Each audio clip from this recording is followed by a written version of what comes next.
First, would you note apologies for absence from Mr. Brian Hammond? Well, where is he? I have no idea. Now, I am proposing a change in the report procedure for board meetings. It will save a lot of time if in future we have written reports from the various department heads.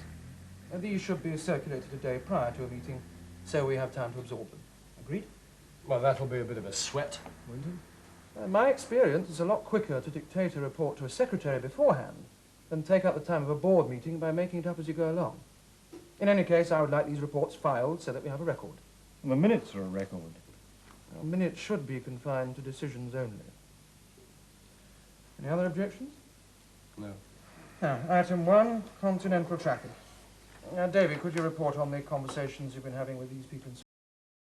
Well, as you know, we're getting something of a bottleneck on container traffic through Geneva to Milan. Geneva is the second overnight stop on that route for lorry drivers, and we're having difficulty finding lorry parks. We do know the reasons. Well, to put it briefly, we need warehouse facilities in Geneva. In fact, it would be more economic if we could have a sub-depot there with distribution facilities. We could then have short-haul traffic runs to Austria and southern Germany. Now, I've been having discussions with a Swiss company called Ubersanks Frere, and they're prepared to grant us leasehold premises about 10 kilometers outside the city. Has anyone looked these premises over? Yes, I have. They seem right to me. But Ted should check them out. Could you do that by the end of the week? What, go to Geneva? I'd like to get that lease signed the minute you give the okay. So, would Thursday or Friday be all right?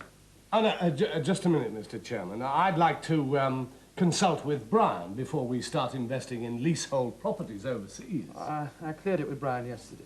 Now, he agreed with me that, in view of the uncertain political situation, it would be extremely wise at the moment. Are you talking about the threat of nationalisation? Just taking precautions, that's all. How are we going to staff this depot? Locally. I have a colleague in our branch of the bank in Geneva. I'll call him later this morning and he'll give you all the help you need with staffing problems. Now, what day would suit you for interviews? Don't you think we ought to sign the lease first? I'd like to get that staff ready to move in the moment that's done. So let's get them interviewed now, lined up and sorted out, ready to go. Why don't you go on Friday with Edward? Well, I've got a lot of work on at the moment. So do we all, but we must find time to fit these things in.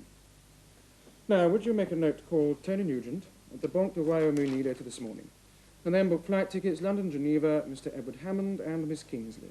Friday to be confirmed. Mr. Chairman, have you quite finished arranging all our schedules for us? Yes. Now, item 2.